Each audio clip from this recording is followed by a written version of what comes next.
This is WWE superstar Drew McIntyre, and you're listening to the WWE Podcast. The champ is the one that everybody wants, me. It's going to WrestleMania. Claymore! Austin 316 says I just whipped your ass. This is my iron. You're gonna acknowledge me. What is going on, everybody? It's your boy Dan here, reviewing Main Event for this week. I think we're on to episode 4 of the Main Event show, with a lot of content happening at the moment. This has been obviously posted after or on the day of the Royal Rumble, so had to tune into that. We obviously know all the results there, which I'd like to dive into. But first we will discuss basically what happened on Main Event, which was aired the 30th of January and recorded and been uploaded onto Peacock Saturday night for Eastern time and my time here on a Sunday during the day. So yeah, lots to cover here, especially with basically what's been happening with the Royal Rumble and what's been happening in the lead up to that as well. And seeing how kind of, I guess, the Main Event show dives into that. Not to a huge effect, but some of the results, I guess, did make a lot of sense leading up to that. So, yes, as mentioned, this was aired before Raw. We had the first match, which was between Natalya and I think it was Alba Fire, which led to Natalya getting the victory here due to a sharpshooter, which was something surprising, I guess, in a sense of having a submission victory, but with Natalya being her finisher, it does make sense. But maybe I would have assumed that there would be a roll-up victory here. I think looking at the fact that Natalya did enter the Royal Rumble, it did make sense that she won this match, giving her momentum into going into the Royal Rumble. And yeah, it was a surprise not to see Alba Fire or Isla Dawn, for that matter, be in the Royal Rumble as well. But I guess from the results we did see, probably weren't needed, especially being a tag team as well. But yep, Natalya getting the victory here, putting herself into some momentum for what was an entertaining Royal Rumble. And yeah, it didn't really matter much in the end because she didn't win it anyway. But I guess for the fans that were there, they might have thought that there was a very slim chance that she could have won. But then we had the match between R-Truth and Ludwig Kaiser, which was such a great match. Love R-Truth. R-Truth's been a national treasure, been a legend of the company for so long, and obvious his playing dumb gimmick has been nothing short of incredible. Makes me laugh every time. You saw him at the start of the match tossing Ludwig Kaiser over the top bar, thinking that it was a Royal Rumble match. And then you had obviously his momentum kind of moves of John Cena, who's his childhood friend. Obviously, them being, I think R-Truth being a bit older than him doesn't really make sense, but yet again, it still brings out laughs. R-Truth getting the victory here, which was actually a massive surprise with a roll up. Not really sure why they gave R-Truth the victory here. I guess to make Ludwig Kaiser look like a laughing stock twice in a row, because obviously no one that has watched Main Event would have saw that this happened. So then when at the Royal Rumble, when Ludwig Kaiser did get eliminated within like 2 seconds by Penta, this kind of would have been like the double-edged sword essentially. So you're losing to R-Truth by a roll-up count victory on Main Event, and then the week after, when you're entering one of the biggest matches of your career, you get done within 2 seconds. So Kaiser's going to come back with a lot of vengeance, and I think with the match between R-Truth, there's nothing really moving forward there. I think there's going to be something with Penta down the line for sure, since he did get eliminated by him. But I guess that's probably why, again, they gave R-Truth the victory. It was a shame that we didn't get to see R-Truth in the Royal Rumble. Would have loved to see him there, just for a bit of a spot where he could have just done something hilarious for the crowd to be entertained with. But nevertheless, him getting a victory here. Let's see what happens on Raw next week if he gets a spot, as we'd love to see him there, as everyone loves to see R-Truth featured in WWE. But yeah, again, it's been a while since he's had a match, so it was good to see him on Main Event, showcasing and giving the crowd some entertainment before Raw started. But yeah, I guess normally we do discuss things about Raw and SmackDown, but due to the fact that the Royal Rumble has passed, a lot of the promos that have led up to the Royal Rumble kind of don't really make sense. There wasn't really much to kind of, I guess, move on there. We did see CM Punk and Cody Rhodes obviously having their spit out, basically mentioning that if CM Punk wins the Royal Rumble, be careful of Cody Rhodes, but that doesn't end up happening. We also get a promo between Logan Paul, Seth Rollins and Drew McIntyre, basically talking and explaining how, they're all going to be in the Royal Rumble and they're all going to win it, etc., etc. But anywho, we will dive into the quick Royal Rumble results. Before that, I'll give you my predictions. We had the first match that I predicted correctly. I know it sounds like I haven't done a show before, but I did predict that Charlotte Flair was going to win the Royal Rumble. It just makes sense considering that they're going to set up that match with Tiffany Stratton. And then also the promo before just indicated to me that she was going to win it. It would have been nice for Charlotte's sake that that promo didn't happen, because we would have probably got a better pop there. But the match itself, she ended up winning. A few decent spots. The girl from NXT, I think her name is, I can't get it off the top of my head, but that Death Valley driver to Piper Niven was simply incredible. Her basically carrying double her body weight to do that maneuver was awesome, and hopefully she gets a full-time appearance now in WWE, hopefully on the main shows as well after that spot. We did know that she was, as mentioned, on TNA as well, so awesome to see. Credit to Liv Morgan, who helped with a bit of a wardrobe malfunction on Lyra Valkyria as well. She was really good in the match too, lasted a really long time, and it was really impressive to also see Roxanne Perez make the final 3 or the final 2 in the end, which was surprising, but again shows that WWE really rate Roxanne Perez, and it's only a matter of time now that she ends up getting onto the main roster and potentially performing there. There is a small little feud between her and Bayley that could probably be continued on live TV, so let's see what happens there. But an excellent performance for Roxanne Perez. But Charlotte Flair getting the victory. Alyssa Bliss's surprise pop was awesome too.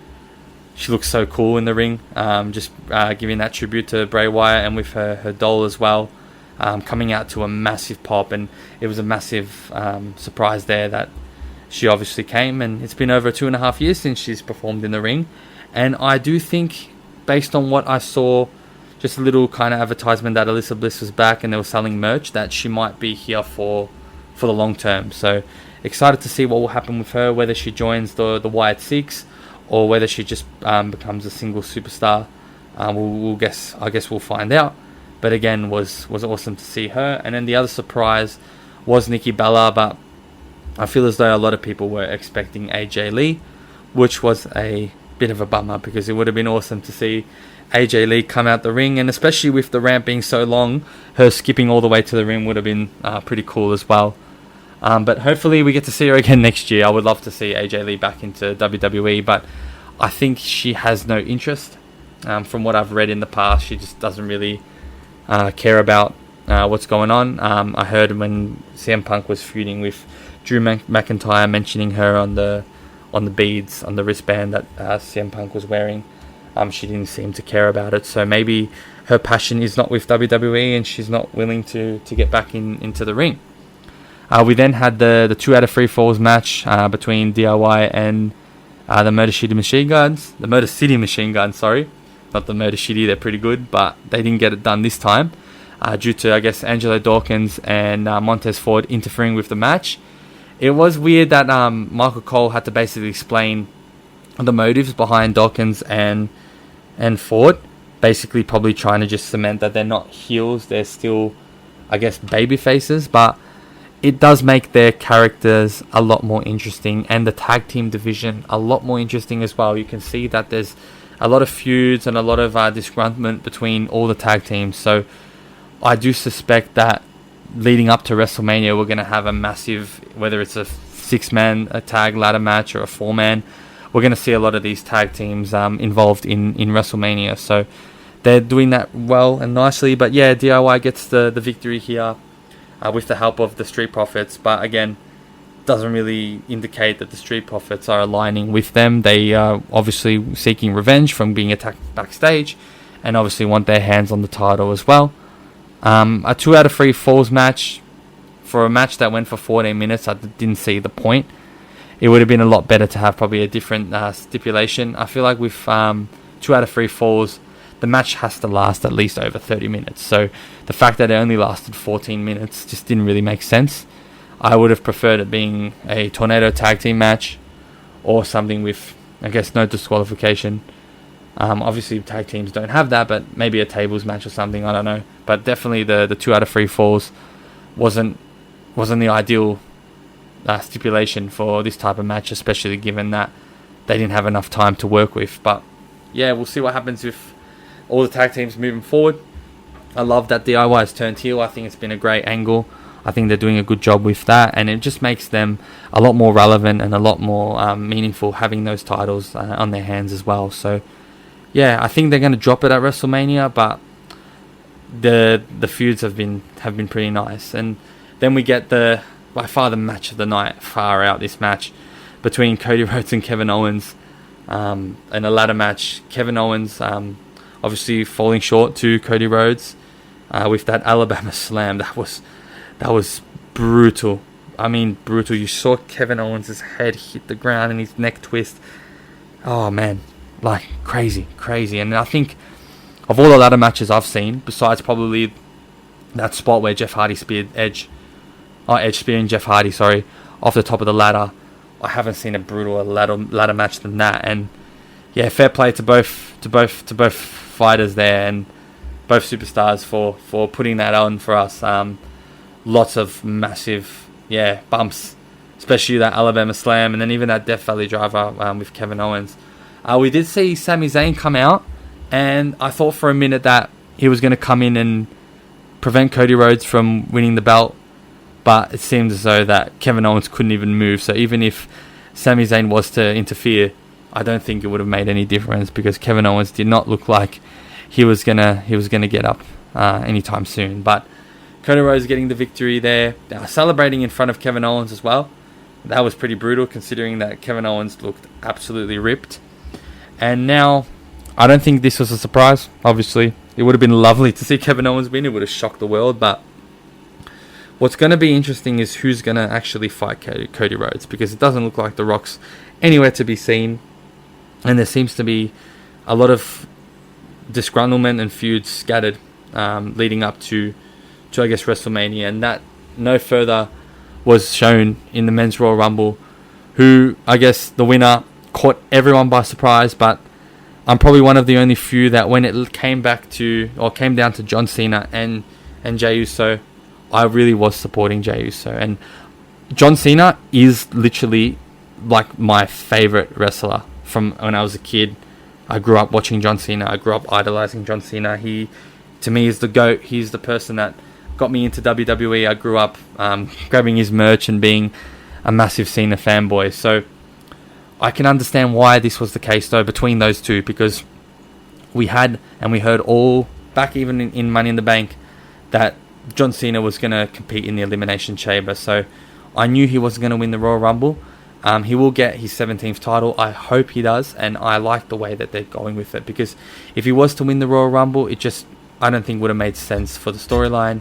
That the fact that he hasn't won a match, he still can't get over the hump and getting a victory, just buys into that timeline a lot more, and buys into the fact that when he eventually does cross that path and gets a victory and becomes a number one contender for a championship, then there's something to be looking forward to at WrestleMania. But enough about him. Jey Uso getting the victory, massive surprise, well deserved. I know a lot of people saw how deep the Royal Rumble was with a lot of people, but I guess Jey Uso is been killing it, and he's so over by the fans.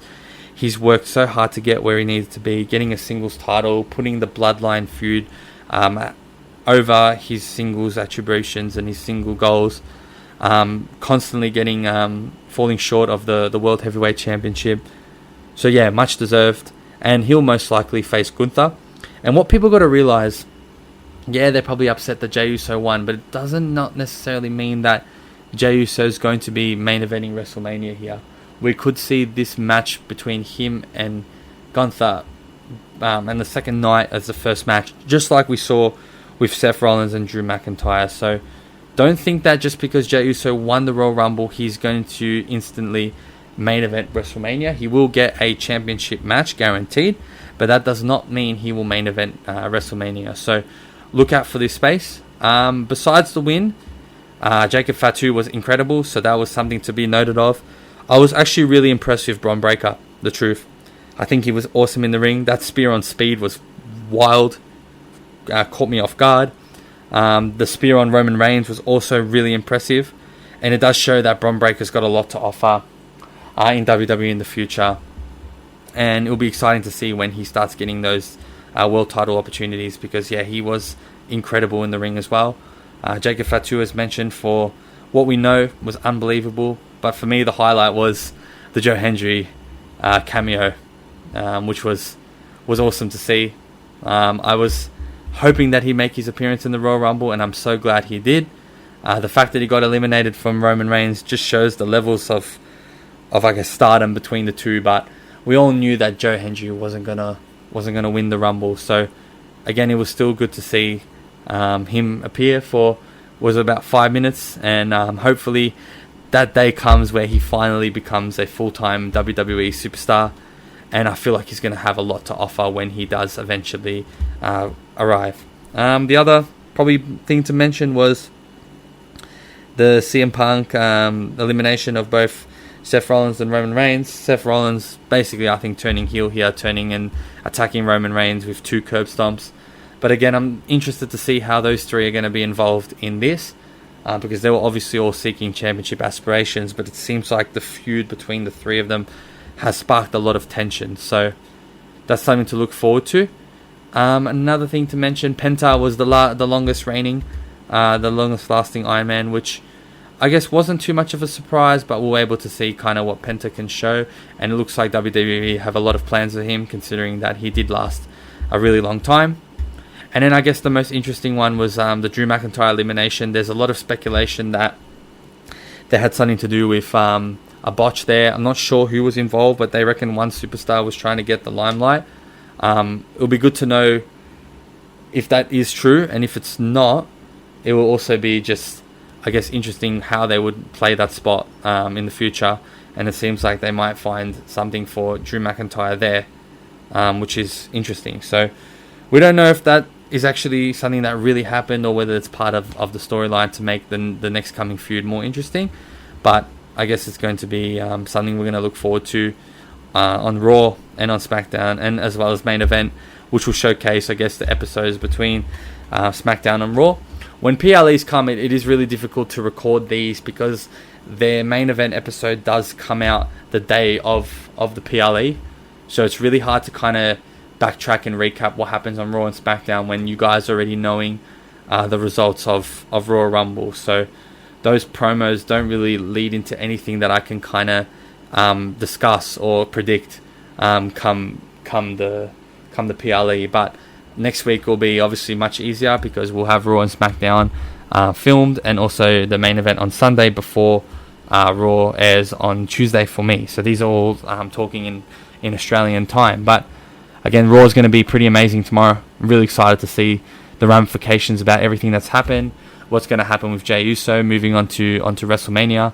So happy he's won the Royal Rumble. I think a lot of you are upset, but personally, I'm more than happy with Jey Uso winning it. I feel like he deserves the spot, and I really hope he does get that World Championship title, because I feel like he is deserving of it, and the only real way for him to get that spot is to win matches like this and win the fans over, solidifying his main event status, which is what he likes to claim. But yeah, just a quick one today, not too much to dive into, a lot of, I guess, Royal Rumble talk, but yeah, in terms of Main Event, not too much to dial into there. Hopefully next week we have a lot to cover. We get a lot of questions answered as well, and yeah, that's all for me today. Again, love the Royal Rumble, so it's always good to kind of give my take on what happened there. But again, catch you all next week. Cheers. Thanks for listening to the WWE Podcast. Don't forget to subscribe on your favorite podcast app so you don't miss a show, or head to WWEpodcast.com. And for all of these shows ad-free, head over to patreon.com/WWE Podcast. Until then, we'll see you next time.